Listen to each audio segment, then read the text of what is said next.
ବାଲେଶ୍ୱରରେ ଅନୁଷ୍ଠିତ ହେଲା ଚଳିତ ବର୍ଷର ଦ୍ୱିତୀୟ ରାଷ୍ଟ୍ରୀୟ ଲୋକ ଅଦାଲତ। 9,216ଟି ମାମଲାର ହେଲା ଫଇସଲା। ଶନିବାର ଦିନ ଚଳିତ ବର୍ଷର ଦ୍ୱିତୀୟ ରାଷ୍ଟ୍ରୀୟ ଲୋକ ଅଦାଲତ ବାଲେଶ୍ୱର ଜିଲ୍ଲା ଜଜ୍ କୋର୍ଟ ସମେତ ସୋର ତାଲୁକ ଆଇନ ସେବା ସମିତି, ଜଳେଶ୍ୱର, ନୀଳଗିରି, ବସ୍ତା ଗ୍ରାମ୍ୟ ନ୍ୟାୟାଳୟର ଭୋଗରାଇଠାରେ ଅନୁଷ୍ଠିତ ହୋଇଯାଇଛି। ଜିଲ୍ଲା ଆଇନ ସେବା ପ୍ରାଧିକରଣ ବାଲେଶ୍ୱର ଆନୁକୂଲ୍ୟରେ ଜିଲ୍ଲା ଓ ଦୌରା ଜଜ୍ ତଥା ଜିଲ୍ଲା ଆଇନ ସେବା ପ୍ରାଧିକରଣର ଅଧ୍ୟକ୍ଷ ସତ୍ୟନାରାୟଣ ମିଶ୍ରଙ୍କ ଅଧ୍ୟକ୍ଷତାରେ ଏହି ରାଷ୍ଟ୍ରୀୟ ଲୋକ ଅଦାଲତ ଆୟୋଜିତ ହୋଇଥିଲା। ଏହି ଲୋକ ଅଦାଲତରେ ଜିଲ୍ଲା ଏବଂ ଦୌରା ଜଜ୍ଙ୍କ ସହିତ ଅନ୍ୟ ସମସ୍ତ ବିଚାର ବିଭାଗୀୟ ଅଧିକାରୀମାନେ ଉପସ୍ଥିତ ଥିଲେ। 335ଟି ଦେୱାନୀ ମାମଲା, ମୋଟରଯାନ ଦୁର୍ଘଟଣା ଜନିତ ମାମଲା 19ଟି, ବୈବାହିକ ବିବାଦ ମକଦ୍ଦମା 11ଟି, କ୍ରିମିନାଲ କମ୍ପାଉଣ୍ଡେବୁଲ ମାମଲା 22ଟି, ପ୍ରାକ୍ ମକଦ୍ଦମା ଜନିତ ମାମଲା 477ଟି, ଚେକ୍ ବାଉନ୍ସ 32ଟି, ଅନ୍ୟାନ୍ୟ ଫୌଜଦାରୀ ମାମଲା 236ଟି, ରାଜସ୍ୱ 8,052ଟି, ଖାଉଟି 5ଟି, ମିନି ରିକଭରି 27ଟି ମାମଲାକୁ ମିଶାଇ ସମୁଦାୟ ମୋଟ 9,216ଟି ମାମଲାର ଫଇସଲା ହୋଇଥିଲା। ମୋଟରଯାନ ଜନିତ ଦୁର୍ଘଟଣା ମାମଲା ବାବଦକୁ 82,45,973 ଟଙ୍କା, ଚେକ୍ ବାଉନ୍ସ ମାମଲା ବାବଦକୁ 69,31,132 ଟଙ୍କା ଏବଂ ବ୍ୟାଙ୍କ ପ୍ରାକ୍ ମକଦ୍ଦମା ମାମଲା ବାବଦକୁ 79,84,400 ଟଙ୍କା ଆଦାୟ କରାଯାଇଥିଲା। ବାଲେଶ୍ୱର ଜିଲ୍ଲା ଆଇନ ସେବା ପ୍ରାଧିକରଣର ସଚିବ ପ୍ରିୟରଞ୍ଜନ ଓଝା ଏହି ଲୋକ ଅଦାଲତକୁ ପରିଚାଳନା କରିଥିଲେ।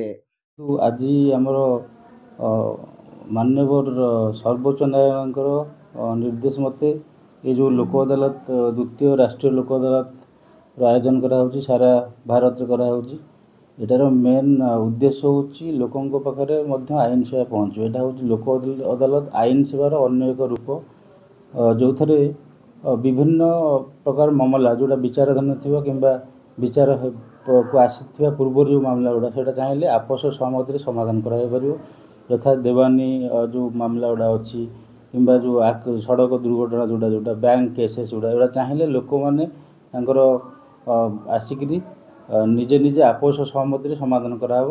ତେଣୁ ଏଥିରେ ତ୍ୱରିତ ଭାବରେ ନ୍ୟାୟ ପ୍ରଦାନ କରାହେବ। ଲୋକମାନେ ସେଇଠି ଆସିବେ, ତାଙ୍କର କେସ୍ ସରିବ ଏବଂ ସେମାନେ ଆଉ ଯେଉଁ କୋର୍ଟକୁ ଆସିକିରି ଯେଉଁ ମାନେ ଅଯଥା ଖର୍ଚ୍ଚାନ୍ତ ହେଉଛନ୍ତି ଏବଂ ବିଳମ୍ବିତ ଟାଇମ୍ ପର୍ଯ୍ୟନ୍ତ କେସ୍ ଚାଲୁଛି ସେଟାରୁ ସେମାନେ ମୁକ୍ତି ପାଇପାରିବେ। ତେଣୁ ଏଇଟା ଗୋଟେ ନିଶ୍ଚିତ ଭାବରେ ଗୋଟେ ଲୋକମାନଙ୍କ ପାଇଁ ଗୋଟେ ନିହାତି ଆଇନ ସେବାର ଗୋଟେ ଅନନ୍ୟ ରୂପ ଗୋଟେ। ଏଥିରେ ଲୋକ ଅଦାଲତ ପ୍ରାୟ ଯେଉଁଟା ଆମର କମ୍ପାଉଣ୍ଡେବୁଲ୍ କେସେସ୍ ଗୁଡ଼ା ଯେଉଁଟା ଆମର ଯାହା ଆଇନ ଦ୍ୱାରା ସମ୍ମତ ଯେଉଁ ଅପରାଧ ଅଛି ଯେଉଁଟାକୁ ଆମେ କମ୍ପ୍ରମାଇଜ୍ କରିପାରିବା ବା କମ୍ପାଉଣ୍ଡେବୁଲ୍ କରିପାରିବା ଆପୋଷ ବୁଝାମଣାରେ, ସେଇଟା ସମାଧାନ ହୋଇପାରିବ।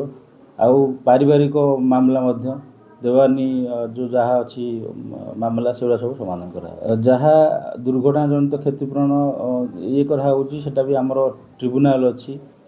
ସେଟା ସେଥିରେ ମାନ୍ୟବର ଜଜ୍ ମାନେ ଅଛନ୍ତି, ଆମର ଜିଲ୍ଲା ଜଜ୍ ପାହ୍ୟାର ଅଧିକାରୀମାନେ ଅଛନ୍ତି, ସେମାନେ ତାଙ୍କୁ କ୍ଷତିପୂରଣ ଦେଉଛନ୍ତି।